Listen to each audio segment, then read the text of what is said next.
لله نحمده ونستعينه ونستغفره ونؤمن به ونتوكل عليه ونعوذ بالله من شرور أنفسنا ومن سيئات أعمالنا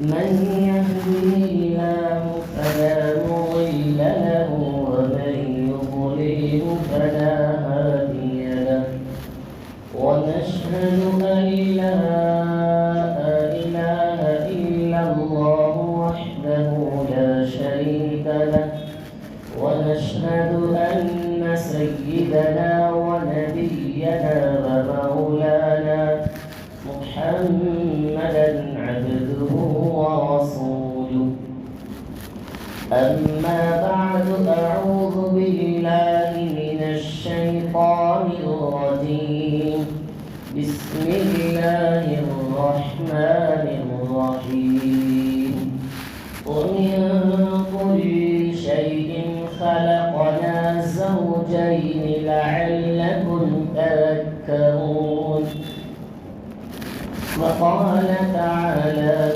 وكذلك جعلنا لكل نبي عدوا شياطين الإنس والجن صدق الله العظيم اللهم صل على محمد في أول كلامنا اللهم صل على محمد في أوسط كلامنا اللهم صل على محمد في آخر كلامنا رب اشرح لي صدري ويسر لي أمري واحلل عقدة من لساني يفقهوا قولي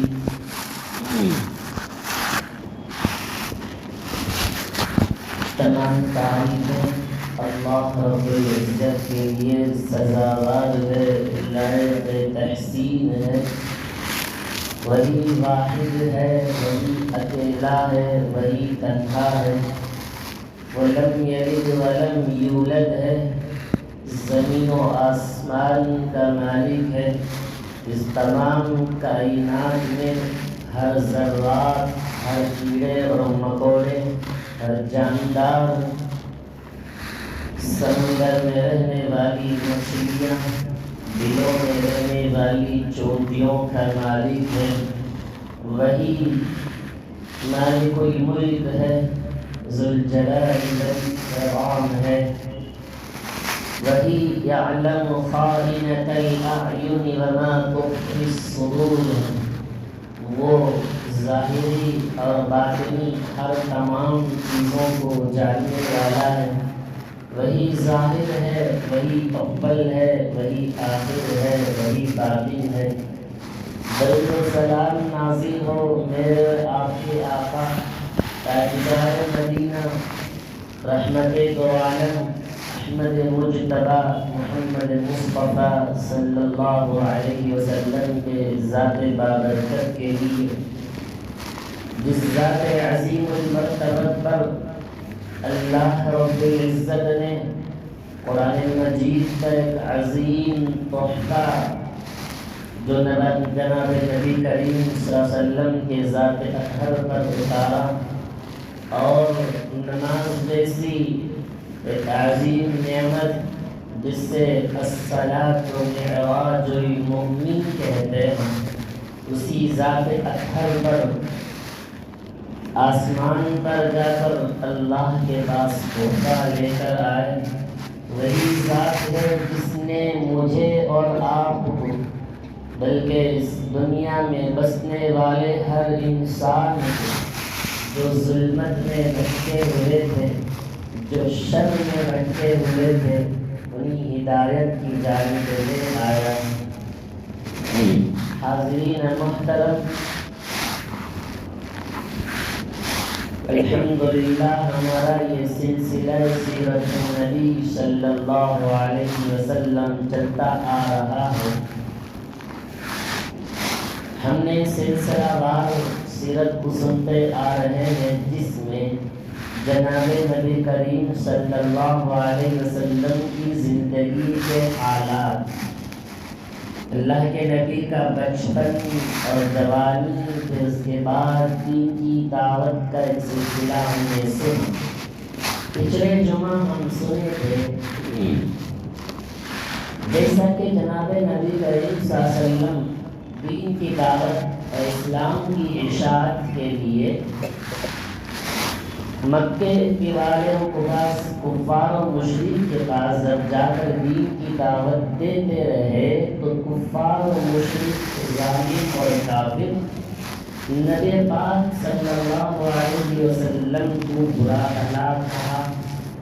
جیسے کہ اللہ کے نبی کو ستائے تھے، ایسے ہی مسلمان صحابہ کرام رضی اللہ عنہم کو ہی ظالموں نے ایسے ہی ستانا شروع کیا۔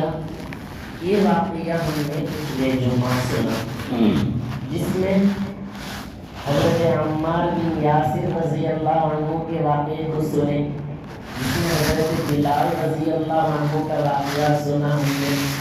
ان سب لوگوں نے، ان سب صحابہ نے اسلام کی خاطر، دین کی خاطر ان کفار و مشرکین کے پاس ایسے ایسے مار کھائے، ایسے ایسے ظلم و ستم سہے، صرف اپنی مفاد کے لیے نہیں، اپنی گھر بار کے لیے نہیں، اپنے نام و نمود کے لیے نہیں، اپنے لوگوں کو معلوم ہو کہ یہ آدمی اسلام کی خاطر نہیں، اپنے نام و نمود کے لیے مار کھایا ہے، بلکہ اسلام کی اشاعت کے لیے، دین میں بڑھاوے کے لیے، اپنا یقین کو اللہ سے مضبوط بنانے کے لیے ان لوگوں نے اللہ کے نبی سے محبت کا اظہار کرنے کے لیے اللہ کے نبی سے سچی محبت ہونے کی علامت کو بتلایا ہے۔ خاص کر حضرت بلال رضی اللہ عنہ کا واقعہ ہم نے سنا۔ عرب کی سرزمین اتنی گرم اور تیز ہوا کرتی ہے، اس زمین پر حضرت بلال کو لٹا کر ان کے سینے پر بڑا سے بڑا چٹان رکھ دیا کرتے، ان کے گلے میں رسی کا پنکھا ڈال کر کھینچتے، جس سے زبان باہر آ جاتی۔ ظالم یہ کہتے کہ اسلام سے نکل جا، محمد کو ماننا چھوڑ دے، تجھے تیری جان بخش دی جائے گی، مگر اس وقت میں ہی ان کا ایمان پہاڑ جیسا اتنا مضبوط تھا، نبی سے اتنی محبت تھی کہ اس وقت میں بھی ان کی زبان سے صرف ایک ہی الفاظ وہ تھا، احد احد، یعنی اللہ ایک ہے، اللہ ایک ہے، میں ہرگز اسلام سے نہیں ہٹوں گا، میرے رگوں رگوں میں، میرے خون میں، میرے جان میں نبی کی محبت بسی ہوئی۔ حضرت بلال، اس کے بعد کیا ہوگا؟ حضرت عمار بن یاسر کی والدہ، اسلام میں سب سے پہلی خاتون اگر کوئی شہید ہوئی ہے وہ حضرت سمیہ رضی اللہ عنہا۔ ظالم نے کیا کہا، ابو جہل نے کیا کیا، لوہے کی زرہیں پہنا کر دھوپ میں کھڑا کر کے ظالم نے اسے شرمناک موت دیا، اسے شرمناک مارا کہ جسے ان کی شرمگاہ پر زور سے مارا، وہیں پر حضرت سمیہ انتقال کر گئی۔ اتنی تمام تر تکلیفیں برداشت کرنے کے بعد جو ہمارے سامنے یہ دین ہے، اسلام ہے، انہیں کی بدولت اگر یہ لوگ مار نہ کھاتے، اگر یہ لوگ اتنا ظلم و ستم نہ سہتے، اتنا مار کھائے، اتنا تکلیفیں برداشت کی، اللہ کے نبی صلی اللہ علیہ وسلم کو سامنے سے دشمن، پیچھے سے دشمن، دائیں دائیں اور بائیں ہر جگہ دشمن دشمن پھیلے ہوئے ہیں، ہم اور آپ کے لیے کیا دشمن ہو سکتے ہیں؟ معمولی سی تکلیف کو ہم لوگ برداشت نہیں کر سکتے، اللہ کے نبی نے کتنی تکلیفیں برداشت کی ہیں، اتنے دشمن نہیں تھے اللہ کے نبی کے، کیا کیا نہیں کہا اللہ کے نبی کو۔ اگر معمولی سی ہمارے رشتے دار یا ہمارے دوست و احباب اگر ہمیں گالی دے دیں، یہ ہمیں برا بھلا کہتے ہیں تو اس کی تکلیف، اس کی پریشانیاں پورے ہفتے بھر، مہینے بھر اسی کو ذہن و دماغ میں ڈال کر جینا، سینا اور سونا سب ہماری برباد ہو جاتی ہیں۔ مگر جناب رسول اللہ صلی اللہ علیہ وسلم اور صحابہ صرف اسلام کی خاطر، نبی سے محبت کی خاطر، اللہ کا خوف اپنے دل میں، ایمان اتنا مضبوط ہو گیا تھا، کسی بھی فتنے سے بھی وہ اگر سامنے آ جائے تو ان کو آسانی کے ساتھ ان کو ختم کرنے کی طاقت رکھتے۔ اللہ کرے کہ اللہ ہمیں بھی ایسے ایمان نصیب فرمائے۔ بڑے سے بڑی پریشانی بھی زندگی میں آ جائے، زبان میں کوئی ایک لفظ اللہ کے خلاف اور نبی کے خلاف ہرگز نہ ہو۔ کبھی بڑی بڑی تکلیفیں آ جاتی ہیں، انسان اللہ سے دعائیں مانگتا رہتا ہے، کبھی خدا نہ خاصہ دعا مانگنے میں تاخیر بھی ہو جائے تو انسان کی زبان سے کبھی ایسے کلمات نکل جاتا ہے، میں کب سے دعا مانگتا ہوں، شاید اللہ میری دعا سنتا نہیں ہے، اللہ ہماری دعا کو سننا پسند نہیں سکا ہے، اس طرح کے الفاظ زبان سے نکال دیتے ہیں۔ حالانکہ جناب نبی کریم صلی اللہ علیہ وسلم نے کہا دعا مانگتے رہا کرو، دعا تمہاری قبول کی جائے گی۔ ایک ایسی دعا ہے جب تم دعا مانگو گے تو فوراً تمہاری دعا قبول کی جائے گی۔ دوسری قسم دعا کی، دعا مانگتے رہو، اس دعا کی وجہ سے زندگی میں آنے والی کوئی مصیبت پریشانی سے اللہ چھٹکارا دے دیتا ہے۔ دعائیں مانگتے رہا کرو۔ تیسری قسم، اس دعا کی وجہ سے اللہ کل قیامت کے دن تمہارے اعمال میں کوئی نیک عمل کو شامل کر دے گا جس سے تمہاری نجات کا ذریعہ بن جائے گا۔ لہٰذا پریشانی اور مصیبت کے ان حالات میں، زمانہ جو فتن کا زمانہ ہے، جدھر اٹھائیں گناہ ہی گناہ ہے، آنکھوں سے زنا ہو جاتا ہے، زبان سے کبھی غیبت نکل جاتی ہے، کانوں سے کبھی برائیاں سننے کو مل جاتی ہیں۔ لہٰذا ایسے کوئی فتن دور میں ہم اپنے ایمان کی حفاظت بہت سخت اور اہم ضروری ہے۔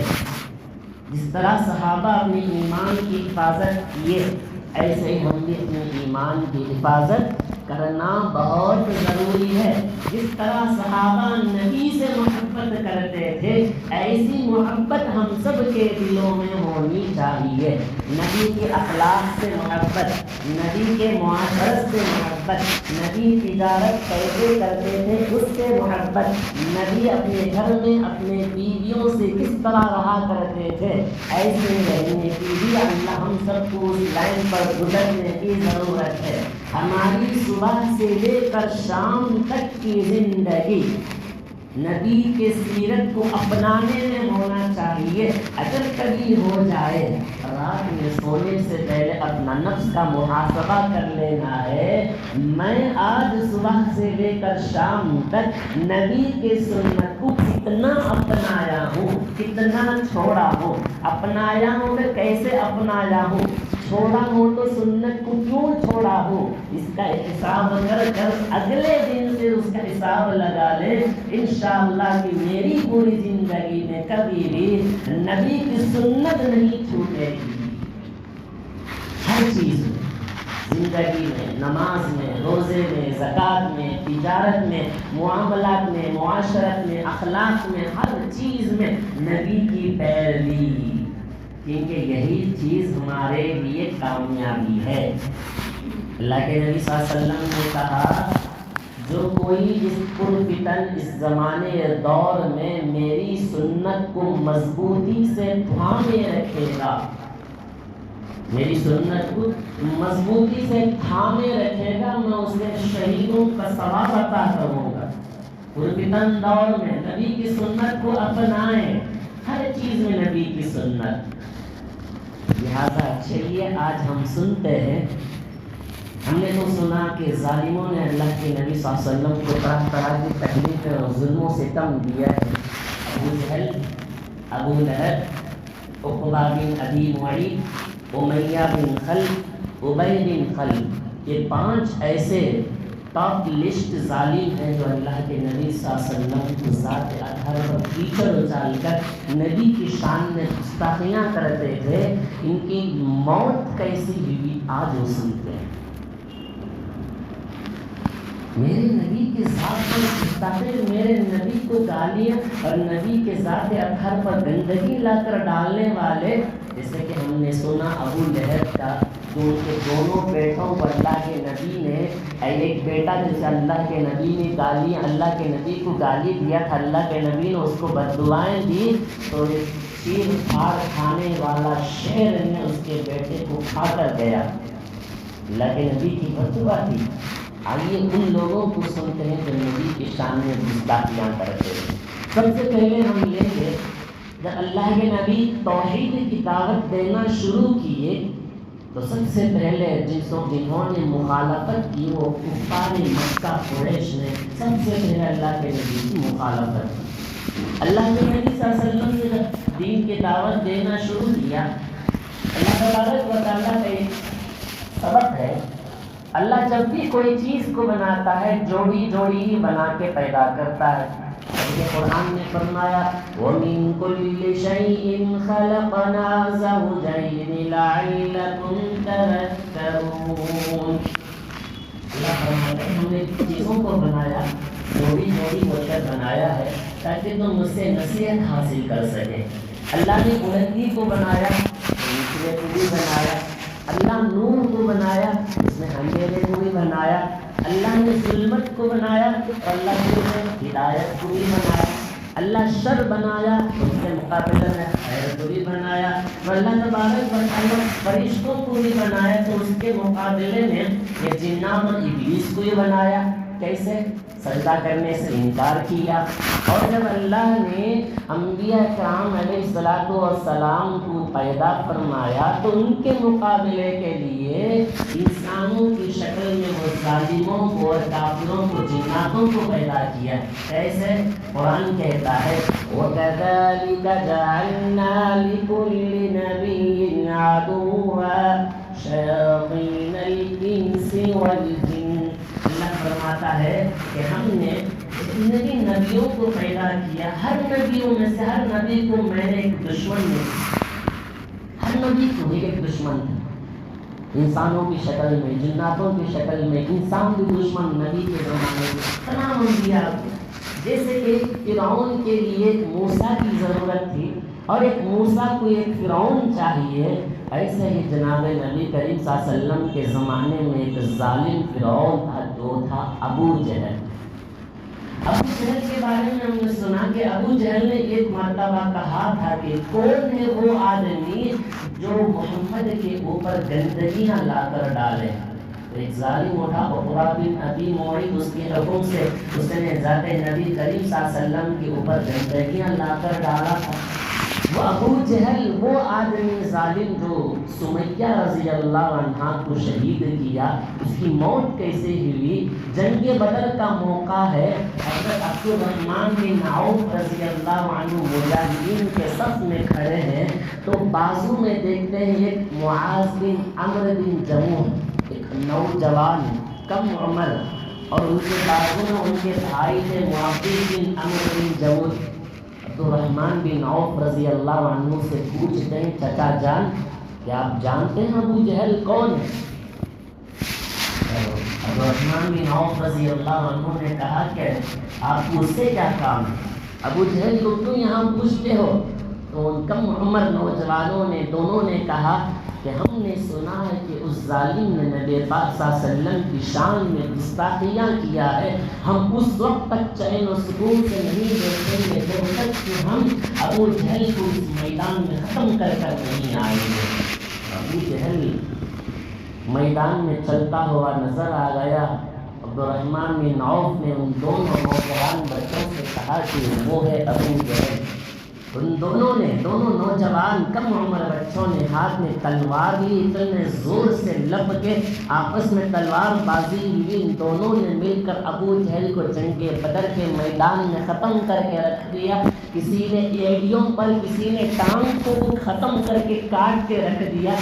دونوں نے ابو جہل کو ختم کر کے اللہ کے حبیب صلی اللہ علیہ وسلم کے پاس آئے اور کہنے لگے کہ یا رسول اللہ ہم نے ابو جہل کو مار دیا ہے.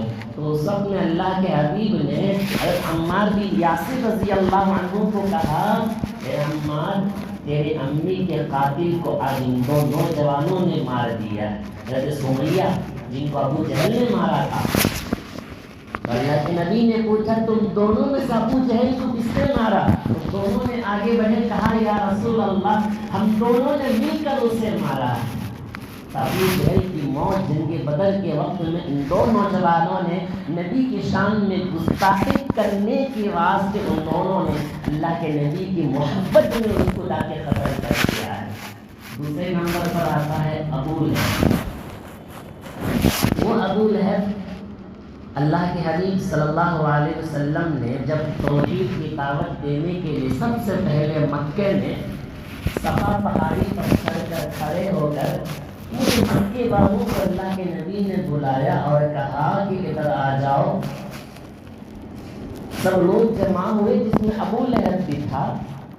اللہ کے حبیب صلی اللہ علیہ وسلم نے پوچھا کہ میں اس پہاڑی کے کنارے پر چند دشمن کھڑے ہیں جو آپ کے اوپر حملہ کرنے والے ہیں، کیا آپ سارے اہل مکہ اس بات کو قبول کریں گے؟ تو سارے لوگوں نے کہا کہ اے محمد آپ نے تو کبھی جھوٹ نہیں کہا، آپ نے کسی کی امانت میں خیانت نہیں کیا، ہم آپ کے بات کو قبول کرتے ہیں. اللہ کے نبی نے ان کے باتوں کی تصدیق سننے کے بعد اللہ کے نبی نے کہا میں اللہ کا نبی ہوں، میں آپ کے پاس بھیجا گیا ہوں، آپ لوگ دین کی دعوت اسلام قبول کر لو ورنہ اللہ کا عذاب اتنا سخت آ جائے گا کہ تم تباہ و برباد ہو جائیں گے. تمام اہل مکہ غصے سے ہو کر واپس گئے. ابو لہب اللہ کے نبی کا خاص چچا تھا اور سامنے آیا اور کہا اے محمد اللہ تجھے ہلاک کرے، کیا تو ہم لوگوں کو اسی بات بتلانے کے لیے بلایا؟ کہ تو نے ہم کو اسی بات بتلانے کے لیے بلایا ہے؟ تو اس نے اللہ کے نبی کے ذات کو مارنے کے لیے ہاتھ اٹھا دیا. نعوذ باللہ. اس وقت میں یہ سورہ نازل ہوا تبت یدا ابی لہب وتب. اللہ کہتا ہے ہلاک ہو، تباہ ہو، برباد ہو جائے، اس کے ہاتھ ٹوٹ جائے، خراب ہو جائے ابو لہب کے. اس ظالم نے اللہ کے نبی کی ذات کو مارنے کے لیے ہاتھ اٹھایا. جب اس کے بعد اس کے ظالم نے کہا میرا بھتیجا جو کہتا ہے یا جو واقعہ وہ سچ ہے. اللہ کے نبی نے کہا تھا کہ اللہ کا عذاب آنے والا ہے، اللہ کا عذاب تم کو پکڑ لے گا، اللہ کا عذاب عنقریب آنے والا ہے. تو ابو لہب کہتا ہے میرا بھتیجا جو کہتا ہے کہ اللہ کا عذاب آنے والا ہے، اگر واقعہ تو وہ سچ ہے. ابو لہب کو اپنی مالیت بڑا فخر تھا، اسے بہت سارا مال تھا اس کے پاس اور اولادیں بھی زیادہ تھیں. اللہ کی قدرت سے کھیلتا ہے اور کہتا ہے کہ میرا بھتیجا جو کہتا ہے اگر واقعہ وہ سچ ہے، اللہ کا عذاب آ بھی جائے تو میں اپنے مال کو دے کر عذاب سے چھوٹ جاؤں گا. میں اپنے مال کو دے کر اپنی اولاد کو بھیج کر سفارش کر کے عذاب سے چھوٹ جاؤں گا. ارے اللہ کے اندر تھا، وہ نالائق تھا، اللہ کی قدرت سے کھیلنا تھا. جب عذاب بھیجنا تھا، اللہ جب عذاب بھیجتا ہے کوئی قوم آج تک بچا نہیں ہے. فوراً اللہ نے اس آیت کو بھیجا ما اغنا عنہ مالہ وما کسب. جب اللہ تبارک و تعالی عذاب بھیجتا ہے نہ مال کام آنے والا ہے نہ اولادیں کام آئے گی. ما اغنا عنہ مالہ وما کسب، سلسلہ خاندان والے کام آئیں گے نہ یہ مال کام آئے گا. باللہ وہ ابو لہب مرا کیسے؟ اس وقت مکہ میں ایک بیماری پھیلی ہوئی تھی، وہ بیماری اس کو ہی لگا. وہ اس بیماری میں لگ کر پورا جسم، گوشت، اندر کا پورا حصہ گل کر سڑ گیا. اسی حالت میں اس کی موت ہو گئی. آس پاس کے پورے علاقوں میں اس کے مرنے کے بعد اس کی بدبو پھیل گئی. 3 دن تک اس کی میت کو، اس کے مردے کو اٹھانے کے لیے کوئی قریب نہیں آیا. اس کے خاندان والوں نے، ابو لہب کے خاندان والوں نے ان کے بیوی کو ان کے بچوں کو تانا دینے لگے. 3 دن ہو گیا ہے, 3 دن کے بعد بھی اس میت کو اٹھانے کے لیے کوئی قریب نہیں جاتا ہے. بالآخر انہوں نے حبشیوں کو اجرت پر بلا کر لکڑیوں سے اس کے مردے کو اٹھا کر گڑھا کھود کر پھینکا گیا. اللہ اکبر. اس کی موت آئی. اس کے بعد تھی اس کی بیوی ام جمیل کے نام سے. جس طرح یہ ظالم ابو لہب اللہ کے نبی کو بھی ستانے کے لیے آگے بڑھا تھا, ایسی اس کی بیوی بھی تھی جو اللہ کے نبی کی شان میں گستاخیاں کرتی تھی. قرآن کہتا ہے اس آیت سے وَامْرَأَتُهُ حَمَّالَةَ الْحَطَبِ, اس کی بیوی جنگل میں جا کر کانٹے لے کر گاڑ کھاد کر لے کر آیا کرتی تھی. کیوں؟ کیونکہ اللہ کے نبی صلی اللہ علیہ وسلم جس راستے سے گزرتے ہیں اس راستے میں کانٹے پھینک دیں, اللہ کے نبی چلے تو چوبے خون آئے, اللہ کے نبی کو تکلیف دیں. اور اس کی بیوی کے گلے میں ایک ہار تھا, قیمتی ہار. وہ کہتی تھی کہ میں اس قیمتی ہار کو بیچ کر نبی کی پرزور مخالفت کروں گی. اور ام جمیل جب کانٹے لے کر آتی تھی تو سر پر کانٹے رکھ کر رسی باندھ لیتی تھی, گلے میں یہاں گھنٹی ڈال لیتی تھی. ایک مرتبہ جب وہ جنگل سے واپس آ رہی تھی تو کسی سائے دار درخت کے نیچے بیٹھ گئی, اور اتنے میں کیا ہوا, وہ لکڑی کا گٹر نیچے گرنے لگا. اللہ کے حکم سے اللہ نے ایک فرشتے کو بھیج کر اسی کانٹی سے اس کو کھینچ کر گلا گھونٹ کر اس کی موت وہیں پر ہو گئی. یہ کہا تو ظالموں نے جناب نبی کریم صلی اللہ علیہ وسلم کے ذات پر گستاخی کرنے کا انجام. آج بھی اس دنیا میں جتنے بھی اللہ کے نبی کے شان میں گستاخی کرنے والے آئے ہیں, نہ اس دنیا میں باقی رہے, نہ چین و سکون کی زندگی گزار سکے ہیں. چند سال پہلے بھی اس دنیا میں اس شہر کے اندر بھی ایک ظالم نکل آیا جو نبی کی شان میں گستاخی کیا. بالآخر کیا ہوا, اسی کے آدمیوں نے اسی کے آفس میں جا کر اس کو قتل کیا. اور ایک ظالم نکلا جو اسلام کی مخالفت کیا, قرآن کے حروفوں کو تبدیل کیا, اسلام سے نکل کر دوسرا دھرم اختیار کیا. اب دوسرا دھرم اختیار کرنے کے بعد بھی کہتا ہے مجھے اس دھرم سے خوف ہوتا ہے. اسے دنیا میں سکون ہے, اسے آخرت کا انجام ہے. قبر میں بھی عذاب ہے, آخرت میں بھی عذاب ہے. یاد رکھنا جو بھی نبی کے شان میں گستاخی کرنے کے لیے نکلتے ہیں ان کا انجام یہی ہوتا ہے. تیسرے نمبر پر آتا ہے امیہ بن خلف. وہ ظالم ایسے تھا جب بھی کسی راستے سے نکلتا اللہ کے نبی صلی اللہ علیہ وسلم بیٹھے رہتے, یہ جاتا اللہ کے نبی کو گالیاں دیتا, اللہ کے نبی کے اوپر تھوکتا اور برا بھلا کہتا. تو اسی وقت میں وہ آیت نازل ہوئی وَيْلٌ لِكُلِّ ہُمَزَةٍ لُمَزَةٍ. اللہ کہتا ہے ہلاک و تباہ و برباد ہو جائے وہ آدمی جو کسی کے لیے اس کے پیٹھ پیچھے اس کے سامنے اس کو تانا دیتا ہے, اس کو گالیاں بکتا ہے. بالآخر جنگ بدر میں حضرت بلال رضی اللہ عنہ کو قتل کیا. تیسرے نمبر پر آتا ہے عقبہ بن ابی معیط. وہ ظالم تھا جو اللہ کے نبی کے ذات پر اون کی گندگیاں لا کر ڈالتا تھا, ان کی گندگیاں لا کر ڈالتا تھا. ایک مرتبہ وہ اللہ کے نبی کی مجلس میں آ کر بیٹھا, اور اللہ کے نبی کی مجلس سے جانے کے بعد ایک ظالم تھا جو ابی بن خلف اس کے پاس آیا. اس نے کہا اے عقبہ تو محمد کے مجلس میں جا کر بیٹھتا ہے, محمد کی مجلس میں جا کر بیٹھتا ہے, یاد رکھنا اور جانا فوراً محمد کی ذات پر تھوک کر آنا. اس وقت تک میں تجھے بات نہیں کروں گا, اس وقت تک میں تجھے بات کرنا مجھے حرام ہو. وہ لعنتی وہ ظالم اٹھا نبی کے ذات کے اوپر جا کر تھوک آیا. اس وقت میں یہ آیت کریمہ نازل ہوئی. قرآن کہتا ہے وَيَوْمَ يَعَضُّ الظَّالِمُ عَلَى يَدَيْهِ يَقُولُ يَا لَيْتَنِي اتَّخَذْتُ مَعَ الرَّسُولِ سَبِيلًا. قیامت کے دن یہ ظالم لوگ کیا کریں گے, اپنے ہاتھ کو اپنے منہ میں لے کر افسوس کریں گے کاش کہ میں نبی کے ساتھ ہوتا تو کتنا اچھا ہوتا. پھر آگے اس یہی کہے گا یا ویلتا لیتنی اتخذت مع الرسول سبیلا، کاش کہ میں ظالم کا دوست نہ بنا ہوتا.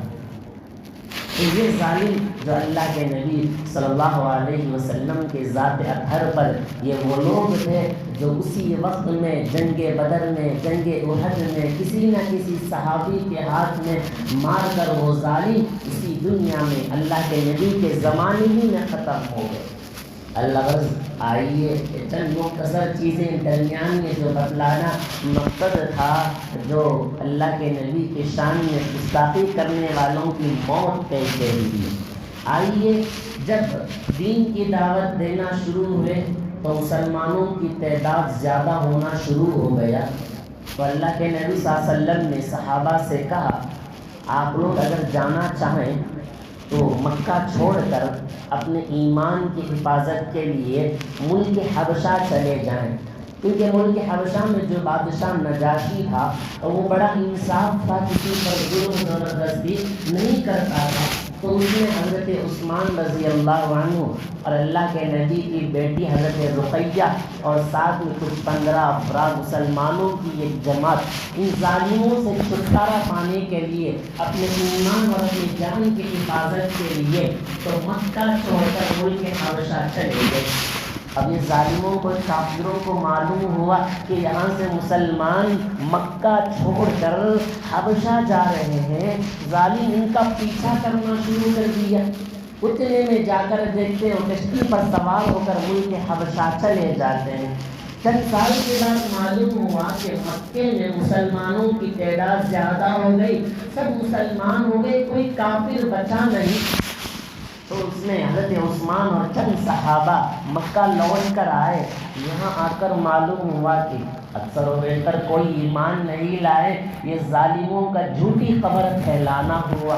تو بالآخر چند مہینہ رہے، پھر اللہ کے نبی نے کہا آپ لوگ یہاں سے چلے جائیں، میری فکر نہ کریں، کوئی بھی چلے جائے مجھے اس سے فکر نہیں ہوگا. 80 یا 80 پر 5 افراد مسلمانوں کی ایک تعداد نکل کر ملک حبشہ چلی گئی اور وہاں کے بادشاہ کے پاس رہ گئے. اب مکے میں کفار مشرکین کا پلاننگ ہوا، یہاں سے مسلمان نکل کر نبی کی محبت میں، ایمان کی حفاظت میں، جان کی حفاظت میں ملک حبشہ چلے گئے ہیں. کوئی ایسی پلاننگ کریں گے مسلمان لوٹ کر آ جائے. تو انہوں نے عبداللہ بن عمرو بن عاص، عبداللہ بن ربیعہ، یہ دونوں کو تحفہ دے کر بھیجا. ملک حبشہ نجاشی جو بادشاہ ہے وہ عیسائی تھا، ایک تحفہ دے کر بھیجے جاؤ لے جاؤ، ایک تحفہ دو اور مسلمانوں کو وہاں سے لے آؤ. ہم یہاں ان پر ظلم و ستم کریں گے، ان کو ایمان سے نکل کر ہمارے باپ داداؤں کے دین پر لانے کی کوشش کریں گے. یہ دونوں کے نجاشی کے دربار میں، بادشاہ کے دربار میں، اور جا کر تحفے دیے اور کہا کہ آپ کے ملک حبشہ میں مکہ سے چند لوگ آ گئے ہیں، ہمارے دین کو چھوڑ کر وہ اسلام قبول کر بیٹھے، آپ انہیں ہمارے ساتھ بھیج دیجیے. مسلمانوں کی جماعت بادشاہ کے دربار میں آئی. سامنے سب سے پہلے حضرت جعفر رضی اللہ عنہ آئے. انہوں نے کہا کہ بادشاہ ہم لوگ بڑے ظالم تھے، ہم لوگوں کے درمیان میں قتل و غارت گری عام تھا. اللہ نے ہمارے درمیان میں ایک نبی کا رسول کو بھیجا جو ہمیں دین کی دعوت دیتا ہے، نماز روزہ زکوٰۃ حج ادا کرنے کا ہمیں حکم دیتا ہے، رشتہ داروں کے ساتھ حسن سلوک کا ہمیں تعلیم دیتا ہے. ہم اس ذات پر ایمان لا چکے ہیں. تو لہٰذا جب ایمان لے آئے ظالموں نے ہم پر ظلم و زبردستی کرتے ہیں، ہمیں مارتے ہیں، ہماری جان کی حفاظت کے لیے ہم مکہ چھوڑ کر اس شہر کو آ گئے ہیں. حضرت جعفر نے سورہ مریم کی چند آیت پڑھ کر سنائی اور جس سے بادشاہ رونے لگا اور ان دونوں ظالموں سے کہا کہ آپ لوگ مکہ چلے جائیں، ہم مسلمانوں کو آپ کے حوالے نہیں کریں گے. وہ دونوں مایوس ہو کر لوٹ گئے. اب وہ لوگ سوچے کہ میری پلاننگ تو بادشاہ کے دربار میں ناکام ہو گئی. پھر دوبارہ انہوں نے یہ سوچ کر آئے کہ میں پھر بادشاہ کے پاس جاؤں گا، آج ایک ایسی چال چلوں گا جس سے بادشاہ مسلمانوں کو ضرور بھیج دے گا. عمر بن عاص جو اندر گیا اور کہا کہ بادشاہ، کیونکہ بادشاہ نجاشی عیسائی تھا، اس نے کہا کہ یہ لوگ مسلمان جو ہیں حضرت عیسیٰ کے بارے میں تاقیہ کرتے ہیں، برا بلا کہتے ہیں، اب وہ عیسائی کے بارے میں کہیں گے تو عیسائی تھا بادشاہ، تو مسلمانوں کی جماعت میں حضرت جعفر سامنے آئے، بادشاہ نے پوچھا تمہیں حضرت عیسیٰ کے بارے میں کیا خیال ہے؟ تو حضرت جعفر رضی اللہ عنہ کہنے لگے اللہ کے نبی صلی اللہ علیہ وسلم نے ہمیں کہا کہ حضرت عیسیٰ علیہ السلام حضرت مریم کے بیٹے بنا باپ کے پیدا ہوئے ہیں۔ سورہ مریم کی تلاوت کے پورے سورہ مریم میں 2 صفحہ ایسے ہیں حضرت عیسیٰ کب اور کیسے پیدا ہوئے، حضرت مریم کون کے پورا واقعہ ہے، حضرت جعفر پڑھ کر سنائے۔ تو بادشاہ نجاشی عیسائی کہنے لگا اگر میں بادشاہ کی اس سلطنت پر موجود نہ ہوتا تو میں فوراً یہاں سے اٹھتا اور مکے جاتا اور نبی کی جوتیاں سیدھی کرتا ان کے پیر چھوتا، اس لیے کہ مسلمانوں نے حضرت عیسیٰ کے بارے میں جو باتیں کہی ہیں ذرہ برابر بھی کوئی غلطی نہیں ہے۔ بادشاہ نے فوراً تحفہ واپس دیا اور دونوں کو یہاں سے بھگایا، مسلمانوں سے کہا آپ مکہ چھوڑ کر یہیں پر رہ سکتے ہیں، آپ اپنے طور سے عبادتیں کھل کر سکتے ہیں۔ چند دن کے بعد جو بادشاہ نجاشی تو تھا عیسائی، وہ اسلام قبول کیا اور حضرت جعفر کی جماعت چند سال کے بعد مدینہ روانہ ہوئے تو بادشاہ نجاشی یہ کہنے لگا جا کر کہنا محمد صلی اللہ علیہ وسلم، یہ بادشاہ نجاشی جو حبشہ کا جو بادشاہ ہے اسلام قبول کیا ہے، اللہ کے نبی سے محمد سے کہہ دینا کہ میرے لیے مغفرت کی دعائیں کرنا۔ اسلام قبول کرنے کے بعد جب یہ جماعت گئی اللہ کے نبی کے پاس، محمد صلی اللہ علیہ وسلم کے پاس، اور جب اللہ کے نبی سے ساری باتیں سنائی، جب اس کی موت ہوئی، یہ نجاشی کی موت ہوئی، اللہ کے نبی نے غائبانہ طور پر مدینے میں اس کی جنازے کی نماز پڑھی اور پورے صحابہ نے سنا کہ اللہ کے نبی نے اس نجاشی کے لیے مغفرت کی دعائیں کی۔ یہ تھا مسلمان جو اپنے ایمان اور اپنے جان کی حفاظت کے لیے مکہ چھوڑ کر ملک حبشہ گئے، وہاں جا کر اپنے ایمان کی حفاظت کیے۔ اسی ایمان کی بدولت، انہی صحابہ کے ایمان کی حفاظت کی وجہ سے آج ہم تک جو دین ملا ہے، یہ اسلام ملا ہے، انہی صحابہ کی بدولت ہے، انہی کے محنت کا نتیجہ ہے۔ اور اتنے صحابہ جو اپنی جان کا نذرانہ پیش کیے، حضرت بلال، حضرت سمیہ، حضرت عمار بن یاسر، کتنے صحابہ ایسے ہیں صرف اسلام کی خاطر، نبی سے محبت کی خاطر، اللہ سے محبت کی خاطر انہوں نے اسلام کے لیے مار کھائے۔ اس میں ان کی کوئی غرض نہیں تھا تاکہ میرا نام مشہور ہو جائے۔ اسی لیے میں کہتا ہوں زمانہ یہ جو ہے یہ پرفتن کا دور ہے، جدھر نگاہ اٹھائیں ادھر گناہ ہی گناہ نظر آتا ہے، جدھر کان لگائیں ادھر گناہوں کی سننے کا موقع ملتا ہے۔ کبھی غیبت کی مجلسیں چلتی ہے، کبھی کسی کی برائی کرنے کا سننے کی مجلسیں چلتی ہے، جدھر فون کھولیں یا کوئی بھی چیز اٹھائیں ایڈورٹائز ملتے ہیں، سب سے پہلے وہ ننگی تصویریں ہمارے سامنے نظر آتی ہیں۔ روڈوں میں چلے جائیں، دکانوں کے بڑے بڑے محلوں میں چلے جائیں، جدھر بھی چلے جائیں وہ ننگی تصویروں کے لیے اپنے کاروبار کو بڑھانے کے لیے وہی چیز نظر آتی ہے۔ تو میں یہ کہتا ہوں اپنے آنکھ کی حفاظت کرنا، اپنی زبان کی حفاظت کرنا، اپنے کانوں کی حفاظت کرنا، اپنے پیروں کے غلط قدم غلط جگہ پر حرام چیزوں کے پر قدم اٹھانے پر اپنے ایمان کی حفاظت کرنا، اپنی زندگی میں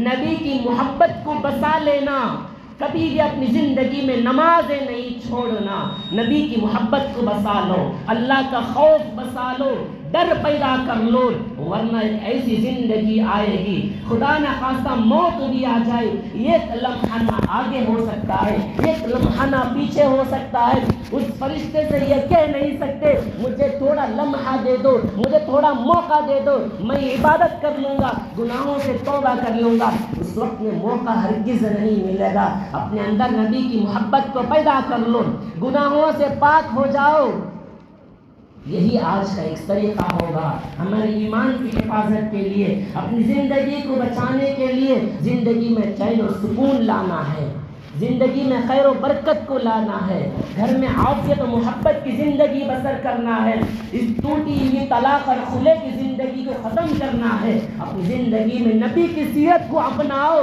اپنی زندگی میں اللہ کا خوف لالو، ہر جگہ، ہر گھڑی، ہر وقت، ہر جگہ، کسی بھی جگہ، اینما تکونوا یدرککم الموت، تم جہاں کہیں بھی رہو تو موت تمہیں چھوڑے نہیں گی۔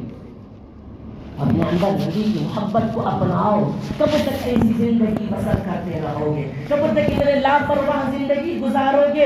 کیا ہمیں خدا کا خوف نہیں؟ کیا ہمیں موت کا فکر نہیں؟ کیا ہمیں قبر پر وہ عذاب آئیں گے، سانپ ڈسنے کا موقع آئے گا، اللہ کے سامنے کھڑنے کا نتیجہ آئے گا؟ جب اس گناہوں کے لت پت کی زندگی میں جا کر خدا کے سامنے کھڑیں گے تو سوال کا جواب کیا دیں گے؟ میرے نبی اللہ کے سامنے سفارش کریں گے، اے اللہ یہ میری امتی ہے، اے اللہ میری امتی ہے۔ کبھی امتی گناہوں کا ایک بڑا بوجھ لا کر کھڑا کرے گا تو میرے نبی نے کی زندگی میں مار کھائی ہے، اپنے لیے مار کھائی یا اپنے صحابہ کے لیے مار کھائی، اسلام کو بلند کرنے کے لیے مرنے کے وقت میں بھی میرے نبی نے امتی امتی امتی کہا ہے۔ صرف اس امت کی خاطر نبی نے کیا ہے، اور یہ امت اتنے لاپرواہ ہوگی، اور یہ امت اتنی بے نمازی ہوگی، اور یہ امت کی خاتون بے پردہ ہو کر گلی میں گھومتی رہو گی۔ کب تک اس کی لاپرواہی کی زندگی گزرتے رہے گی ہماری؟ کب ہمارے اندر خدا کا خوف آئے گا؟ کب ہمارے اندر نبی کی محبت آئے گی؟ کب ہمارے اندر وہ ایمان پیدا ہوگا جو صحابہ کے نزدیک تھا؟